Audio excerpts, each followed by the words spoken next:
In some form or other, we all imagine being people of lasting influence.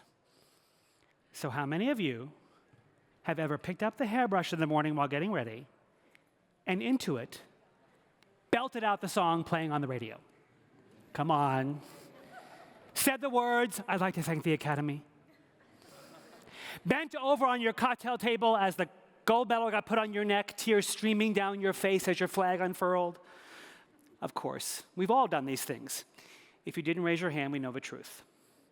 But why do we do them? Because we're closet megalomaniacs with delusions of grandeur? No. Well, maybe you are, but that's not evidence of it. No, we do these things because we all come wired with the capacity to imagine our lives as something more. As organizational consultants to executives, my colleagues and I at Navalin spend our days in the throes of wild organizational transformations. Years ago, I had the privilege of working with a young leader who also had dreams of being very influential. Everybody saw him as having enormous potential. And at the end of our project, he was offered the opportunity to take on a position of greater influence in his organization. Well, nobody was surprised. Everybody assumed he'd be very successful. About 9 months later, I saw his name in my caller ID, and I was excited. I assumed he was calling to tell me about all the great progress they had made. Sadly, he was calling to tell me he'd been fired and that he needed help finding another job. Well, I barely had time to recover from that call when 2 hours later, the CEO called, also to tell me they let him go, and that he was angry, implying that some of the responsibility for his failure was mine, for not having better prepared him. I was devastated. I asked if we might come back into the organization to see if we could learn what went wrong. Well, that short investigation led us to a 10-year longitudinal study of more than 2,700 people. You know, we've known for decades that more than 50% of those that take on positions of greater influence in their organizations fail in their first 18 months. Meaning they're no longer in those positions and not by their own choice. That leader was just another statistic. Well, being partially held responsible for his failure made me resolve we just had to do better. We took on this comprehensive study and documented it because the idea of otherwise promising and influential talent continuing to be set up to fail, the notion of all the good their influence could do going to waste, felt utterly unacceptable. Well, our research did reveal some good news.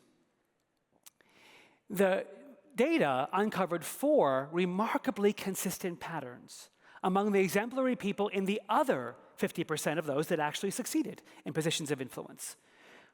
The problem was, no matter how we cut up the data, even after like 100 regression analyses, the best influences were set apart by being exemplary and excellent across all 4 patterns. And as much as I didn't want to have to say that, I couldn't deny the data. It did partially explain some of the failure rates. Even those that did 3 of the 4 well were not successful. But the best news of all was a closer examination of the exemplar group showed that these weren't 4 mysterious attributes that they were lucky enough to have been born with. No, these were 4 capabilities acquired through hard work. And there are 4 capabilities that anybody who wants to have greater influence can learn. So the first pattern we called context. These folks were remarkably astute at reading the environment around them. As the adage goes, they knew their audience deeply. They were eager to learn about the people and settings in which they wanted to have influence so they could adapt themselves and their ideas accordingly. The unsuccessful leaders started by assuming they already had an answer or an idea everybody else needed. But the successful leaders started by first learning about the world they wanted to have impact in. Context means understanding that those you want to have influence with have as much to change in you as you have to change in them. So, how did the best leaders learn to read context so well? They cultivated curiosity. They put themselves in unfamiliar environments where they had to learn. They became naturally fascinated, like anthropologists. Think about the people you want to have influence with. How much do you really know about them? About what frustrates them or what motivates them?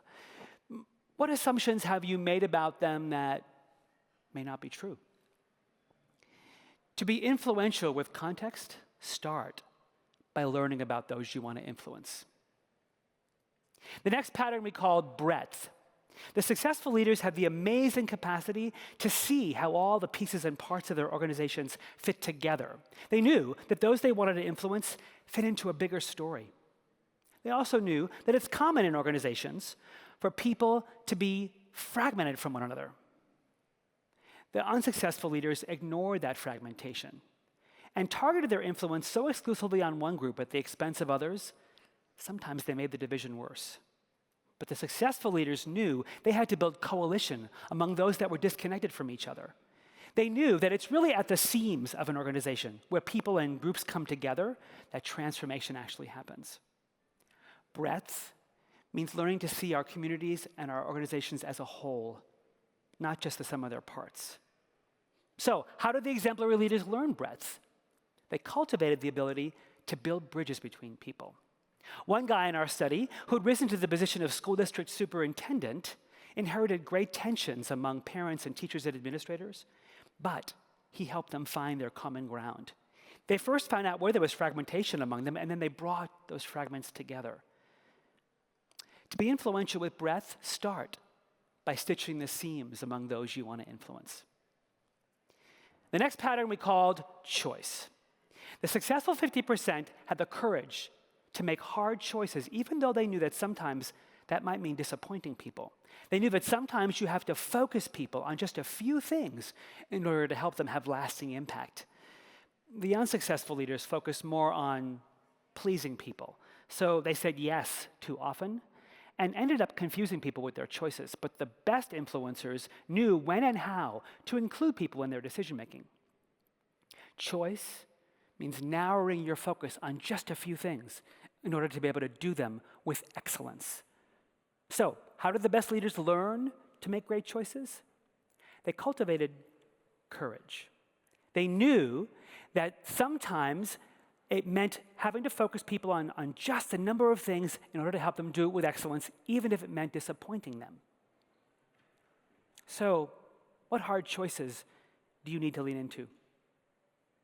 Do you say yes too often to avoid disappointing people? To be influential with choice, start by getting comfortable saying no, so that your yes can actually mean something. The final pattern we called connection.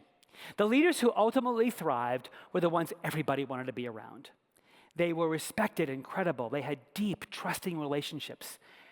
And they were genuinely seen as wanting to help others succeed. The unsuccessful leaders focused more on connections with those from whom they wanted something. In essence, their relationships were more political than they were genuine. But the successful leaders focused on deepening their connections with people who relied on them.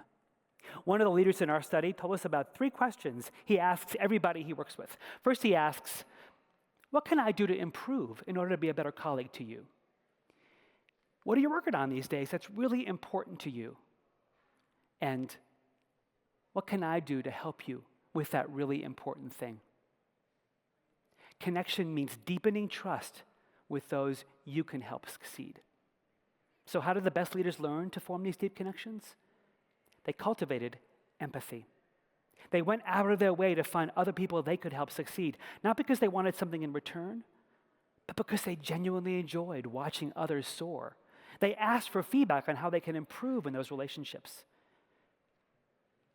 Do the people you want to influence feel your deep commitment to their success? To be influential with connection, start by finding great joy in helping those around you thrive. So, after seeing how the best influencers succeeded with these 4 capabilities, I realized I'd actually seen these before. This is Toby. And she's been my mentor and my friend for almost 30 years. She showed them to me long before I had names for them. When we met, I was in my 20s, fairly uncertain and fairly clueless about how to be influential in a consulting career predicated on being influential with leaders facing hard challenges. I was making all of the mistakes we found in our research decades later. I was headed for being one of the failed 50%ers. But she taught me context by asking me hard questions about my clients, teaching me to focus on what was important to them instead of on how to get them to like me or how to get them to want to use my expertise. I wanted to learn how to write. So she took on the task of co-writing my first book with me, showing me breadth by helping me see the bigger story in which my ideas would live. She taught me about choice by teaching me about life's hard trade-offs between things like being a dad and being a traveling consultant. She helped me say no so that my yes was a commitment I could keep.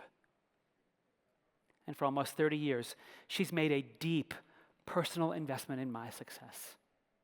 With every new thing I learned to this day, she lights up with delight as my biggest advocate.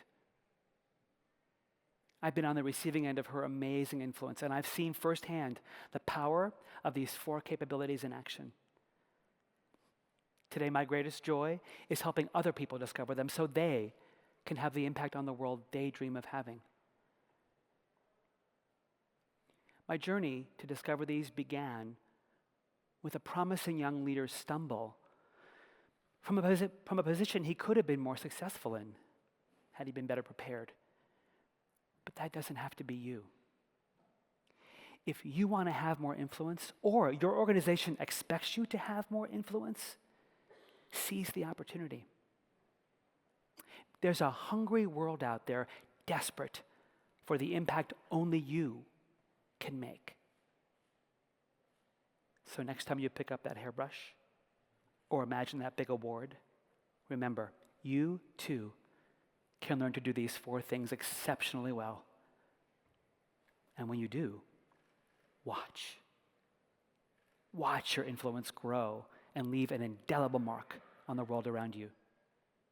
Thank you.